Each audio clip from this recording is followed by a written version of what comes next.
Stacey Colbert went missing from her Columbus, Ohio apartment on March 22, 1998. Her remains were later found in 2004, 30 miles away in Delaware County. Her killer or killers are still out there. I am from Delaware County and I have lived in Columbus, Ohio. So I am hoping this reaches someone to come forward with information to help solve Stacey's case. So let's dive in.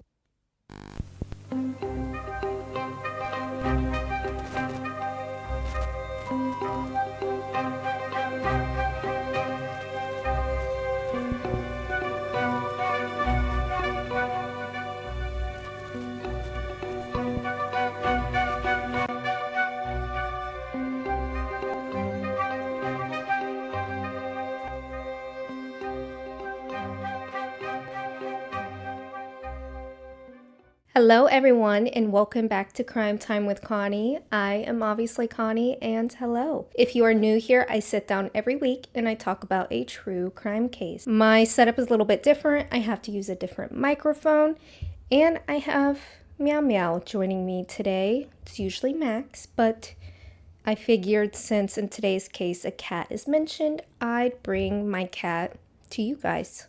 Before we get started, the first thing I want to do is give a shout out to Stacey's friends and family over at Finishing Stacey's Fight on Facebook. They were so gracious. They were so kind. They answered any questions I had about this case, and they are such warriors. Stacey's friends and family, they have been through so much, and I'm hoping I can help in some way. Now with that, Stacey's friends and family are probably gonna see this video, so the comment section, please be nice, please be kind. Throughout my video, at the bottom of the screen, I will put what topic I will be talking about. So if you feel like you can't listen to a certain part I'm talking about, just skip through. I just really want to help in whatever way I can. So let's talk about who Stacey was. Stacey Beth Colbert was born on February 3rd, 1975 to parents Ronna, her mother, who was a teacher, and her father Larry, who was a podiatrist. She did have an older sister, Danielle. She was about 3 years older. I have a sister who's almost 3 years older than me. I'm the youngest, so I definitely know I can imagine what their relationship was like. Stacey grew up in the eastern part of Illinois in a city called Charleston. When I first started this case, I really wanted to know what was Stacey like, and I did not find one bad thing about Stacey. She was described as smart, kind, goal-driven. She had a heart of gold. She had the biggest smile that just filled up the room. Growing up, Stacey was very into sports. She was athletic. She played tennis. She ran track. She was a cheerleader, and she was on the Trojets drill team. While in high school, Stacey obtained a job at Taco Bell. And fun fact, she was left-handed. She did have an eye condition that made studying a little bit difficult, but Stacey would just study harder. She worked harder. She focused harder. The eye condition she had did not stop her. She made honor roll in high school and she would graduate in 1993. She would attend Lakeland Community College, but not for long. I believe it was just a semester, and she traveled all the way to The Ohio State University for her studies. This was a huge achievement for her. Her sister went there. I believe her father went there. At OSU, she thrived. She surrounded herself with good people. She joined a sorority, which was the Alpha Delta Pi. These girls were not just sorority sisters, they became Stacey's family. I heard stories of her dancing at parties, and she was just so kind. She originally wanted to do fashion merchandising. She even had an internship in Atlanta, Georgia for it, which was good. Her dad moved there, but she soon realized that maybe wasn't the path for her. She worked with models and she changed her mind. And that's okay. That's what college is about, seeing what you want to do in life. Later into her college years, she would share an apartment on Summit Street with 3 other girls. They loved Stacey. She was a good roommate. She might have been a little bit messy, but that's just who Stacey was. I can definitely relate to that. She was also known to be very trusting. She would not lock the door when she would go jogging. And of course, this raised concern with the other roommates. They had to tell her, like, hey, you need to lock the door.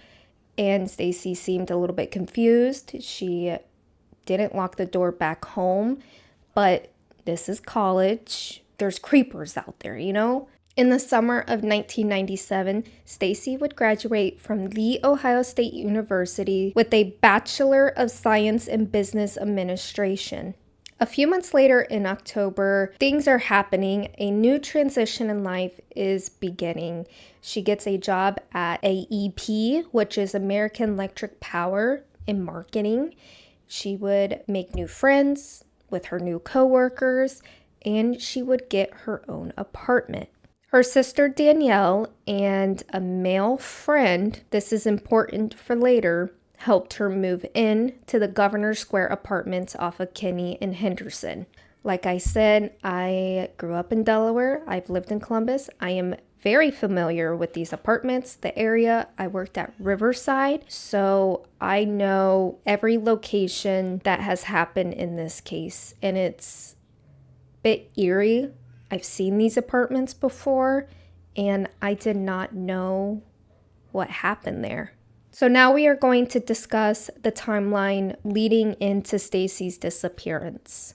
On March 20th, 1998, it's a Friday, Stacey works at A&P. After work, she would meet up with some co-workers at the Arlington Cafe. Arlington Cafe is now closed. It sounds like a place where you can eat, but it was really kind of like a bar. And she went there, she met up with some co-workers. There was a female co-worker involved, and this lady, I won't name her name, she lived in the complex where Stacey lived. Something happened at the bar. I'm assuming it was an argument between Stacey and her friend was supposed to give Stacey a ride home. Now, they only lived about 6 minutes away, but the friend left, and we soon would later discover that Stacey got a ride home from an older man. I don't know his name, but she gets a ride home, and she makes it home. The next day, on March 21st, 1998, this day is a Saturday, Stacey has a cold. She wants to stay in for the weekend. She makes her weekly phone calls to her father.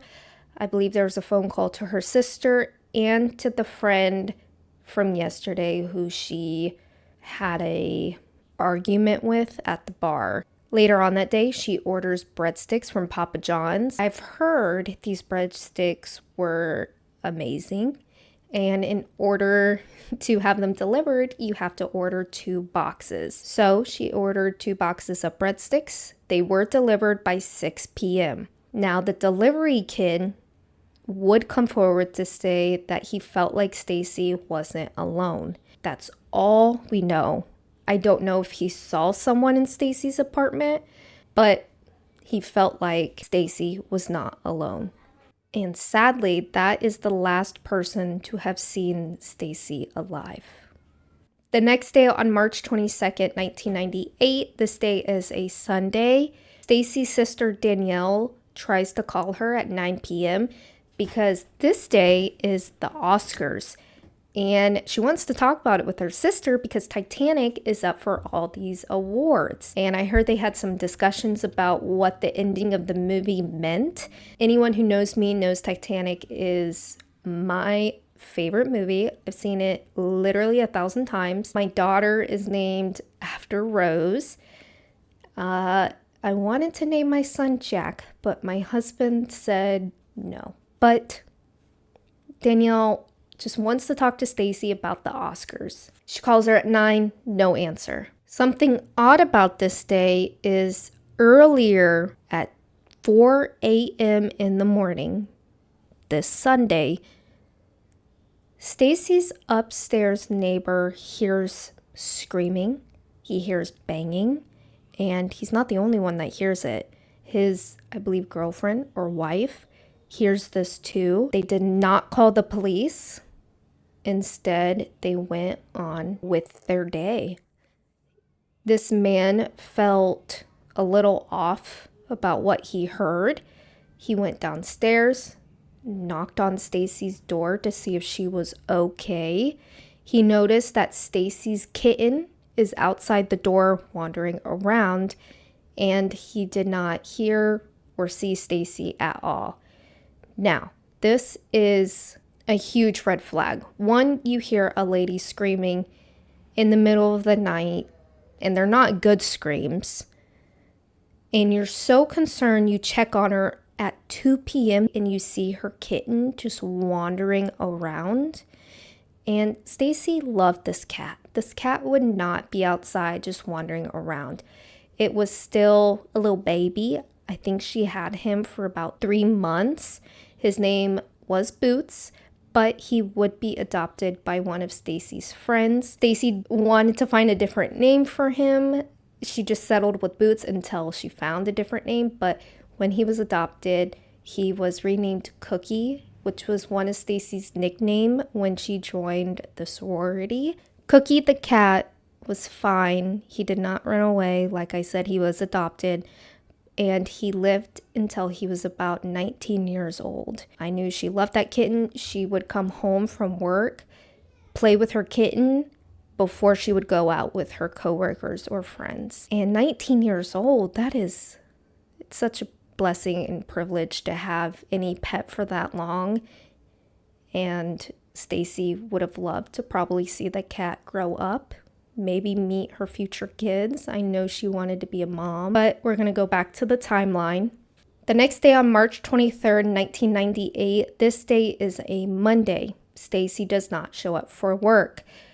AEP does not find this odd because they knew Stacey was preparing to go on a trip with her boss to New York soon. They've been working on a huge, I think, pitch, so they knew Stacey might not have been there that day. The next day, it's a Tuesday, March 24th, AEP gets word from their boss that the boss is on vacation. So Stacey's not in New York, and it's very unlike Stacey to not show up for work. So that's when AEP calls Stacey's sister Danielle to report her absence from work. Danielle heads over to her sister's apartment. It's only 2 miles away. First thing she notices is Stacey's car. It's still there. When she approaches Stacey's door, it's unlocked.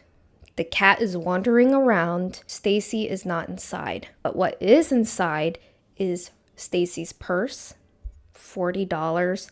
Her eye contacts, which hearing that is terrifying because Stacey had a eye condition, and with myself, I have to wear contacts or eyeglasses at all times or I literally cannot see. I have cataracts, and knowing that Stacey has an eye condition, this means that she left unwillingly to me and to everybody else. Danielle knows that something's not right, and that's when she reports her sister missing. This is when the investigation begins. Now, at first, her case is being treated like a missing persons case. AEP prints off thousands of flyers to give to her sorority sisters so they can distribute it all around Columbus, Ohio. They just rallied together trying to find Stacey. Where is she? Just 3 days after being reported missing, Stacey's case would change from missing persons to a homicide case. Her body has still not been found, and we are still unsure why they felt like she was not coming home. Investigators want to know everything about Stacey's life, mainly her love life, because sadly in most cases, if it's not a stranger, it's probably the husband, the boyfriend, partner. Friends and family would say that Stacey was a little bit of a late bloomer, romantically speaking. She wasn't very flirty. She had male friends that she would sometimes take for dates to things like formals. And they said she wasn't into hookup culture and she would never put herself in a dangerous situation for dating. In early 1997, she was seeing someone a little bit serious.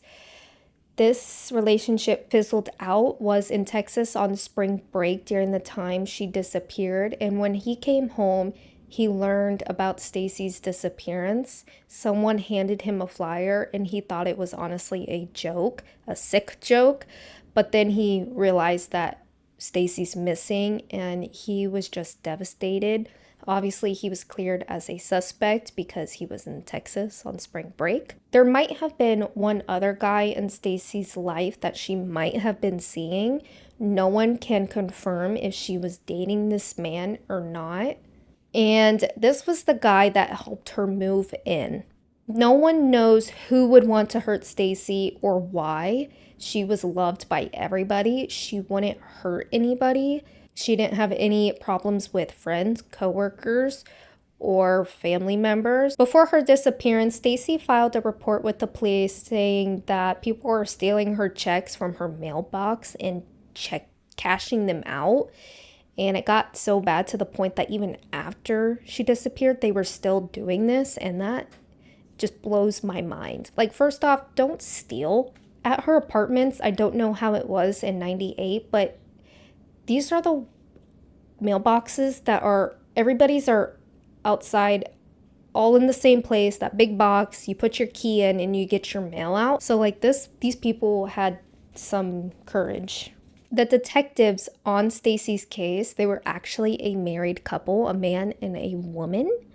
I don't know if that affected Stacey's case. I'm sure it didn't. They were known to be very professional.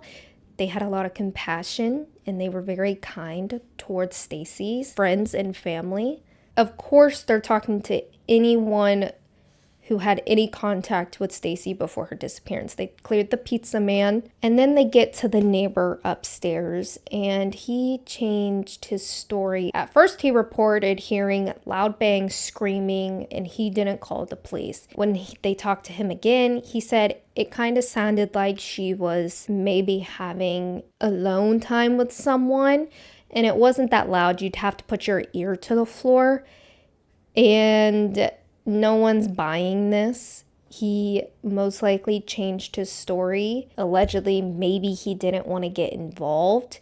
He might have had some parking tickets that he did not pay for. And this is just sad in my opinion, and a lot of people's opinions. You hear someone screaming at 4 o'clock in the morning and you were so worried you checked on her the next day, but you don't want to get involved because you have unpaid parking tickets. I don't know how old the neighbors were. Back in the day, I know things were a little bit different. Domestic violence was kind of normalized. I don't know if they were like, it's none of my business if she's in a domestic abuse situation, but that is still, in my opinion, no excuse not to call the police. It is reported soon after Stacey goes missing that investigators cannot rule out 2 men associates of Stacey's. These 2 men lawyered up. They did not want to take polygraph tests and they would not be cooperative. One of these men was the guy that helped her move into her apartment.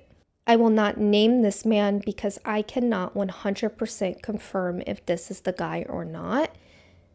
And I don't want to hinder the investigation in any way. Danielle, Stacey's sister, noticed this guy's name in her phone book. In Stacey's phone book, when she was cleaning out the apartment, she decided to give this guy a call just to ask questions, like just trying to get more information. He would deny the phone call, and his roommates would tell her to stop calling him. The second guy investigators are talking about, in my opinion, it seemed like he was being cooperative when it seemed like investigators might have wanted to pin this on him, and that's when he lawyered up. Soon the media would leak information saying that the police recovered blood-stained carpet from Stacey's apartment.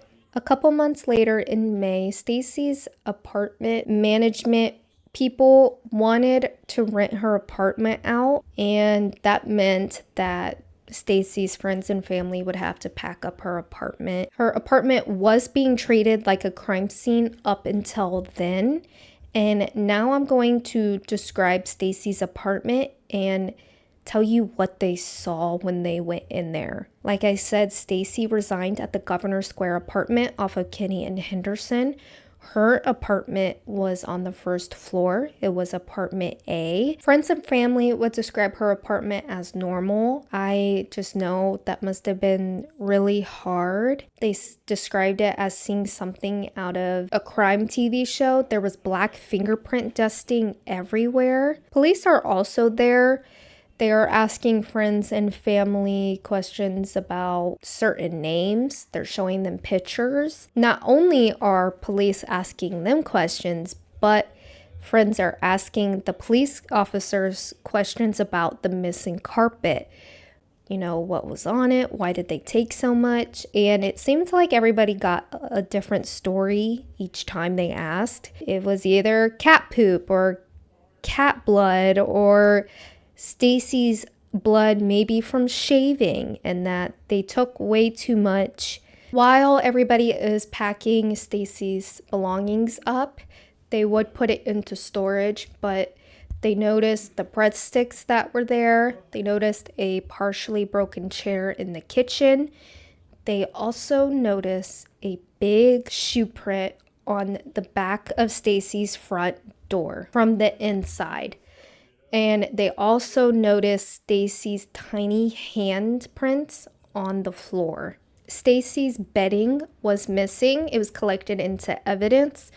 There was rumors that maybe the killer wrapped her body into her bed sheets, but that is not the case. Police do have Stacey's bedding into evidence. A little bit more about the shoe print. It was most likely a tennis shoe, and it was midway on the back door when you're inside of the apartment. The toe was facing up. To everybody, this is probably where struggle occurred, and he kicked the door closed to keep her inside. Her handprints were on the floor. She probably fought hard. According to the broken chair into the kitchen, she might have tried to fight him off.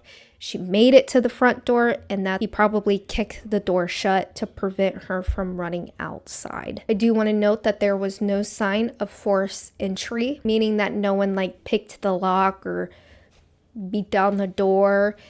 Now, Stacey's killer or killers could have just walked in. Her door could have been unlocked. To everybody, that is highly unlikely, even though she was known to keep the door unlocked at her old apartment with her friends. But Stacey was home alone. It seemed like she wasn't going out for the night. She had no plans to. She was just minding her own business into her apartment. She probably went to bed and she locked the door, most likely. Now, with that being said, Stacey would not open the door for someone at 4 a.m. if she did not know them. The shoe print was big, so everyone believes that her killer was a man, and I will be referring to him as a he or a him. With the 4 a.m. screaming and the shoe print, it was most likely a man she knew. Sadly, years would go by. Her case would become cold. Everyone who knew Stacey felt like hopefully she could still be alive out there. But that small glimmer of hope would be shattered because on Friday, November 27, 2004, in Delaware County, Ohio, a hunter discovered a human skull in a wooded area, specifically in Radnor, near a branch of the Scioto River off of Route 257. Now, I pronounce it Scioto River. I know there's different ways to pronounce it. I've only heard Scioto my whole life. When the community heard of a body being discovered in Delaware County, most people thought it was Patty Atkins, a woman who went missing in 2001 from her job at Honda. There would be reporting that the forensic anthropologist believes that the skeleton remains found were that of a 40-year-old woman. But just a few days later, on December 1st, 2004, a forensic dentist with The Ohio State University determined that the bones belong to Stacey Colbert. Stacey's family is notified through voicemail. This is sad. Wanted the family to know before the media spoke about it. And I guess the best way was to leave a voicemail. I know that must have been extremely hard for Stacey's family, for her friends, that now they know for 100% that Stacey is not coming home. As for the forensic anthropologist believing that the bones belong to a 40-year-old woman and not Stacey, this could be due to the fact that part of her pelvis was missing, and that is a big factor in determining age. Also, animal activity and natural elements could have played a factor in her getting her estimate wrong. 70% of Stacey's skeletal remains were recovered. Because of the lack of evidence and her body, they were undetermined to find her cause of death and how long she had been there. Now, the forensic anthropologist believes she was there for a minimum of 2 years. And this is concerning because Stacey's been missing for about 7 years. Was she alive? Was she moved? Because she was found in Delaware County, her investigation has to switch jurisdictions from Franklin County to Delaware County. Now, her new investigators have to get caught up on her case, on her files, and it's been about 7 years since Stacey disappeared. The detective that receives Stacey's case believes that Stacey was there the whole time. He does not believe that she was moved. Some would still have questions as to why she wasn't found sooner. The area in which her body was dumped, there's a lot of cornfields. There's a lot of fields, wooden areas. You would think that a farmer or people working for the farmers would find a woman's body in this wooden area, and Stacey was not buried. She was on the ground with brush, leaves on top of her. There was a brush clear out in 1999 in this area, and they didn't discover Stacey's body. The lead detective that was working on Stacey's case believes they know who killed Stacey. They are waiting for this individual to mess up again. They encourage someone to speak up anonymously if you don't feel comfortable doing so. Believes that this person is a serial offender, probably in a domesticated situation. He's probably hurt women. The lead detective believes that there is just not enough to charge this person with Stacey's murder. I don't know what evidence they have.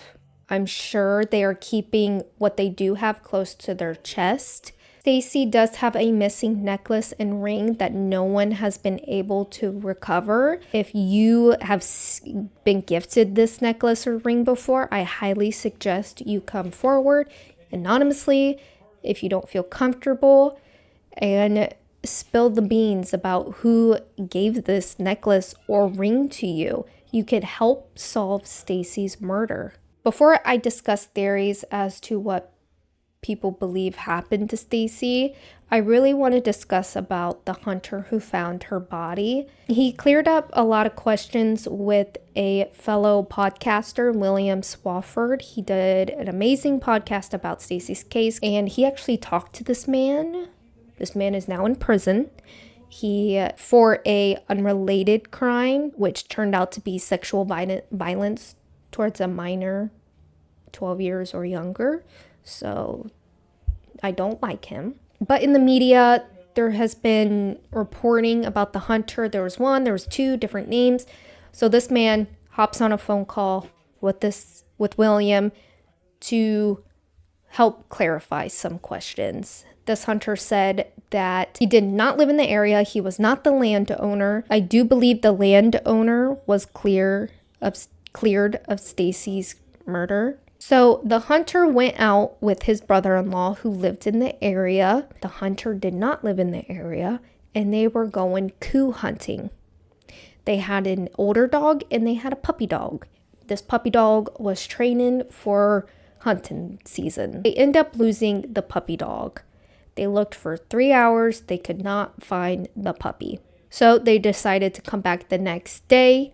So while searching for the puppy, that's when he discovered the skull. He thought it might have been a Halloween costume or Halloween mask. Halloween was the previous month, but his brother-in-law, who is a Vietnam veteran, would say that is a skull.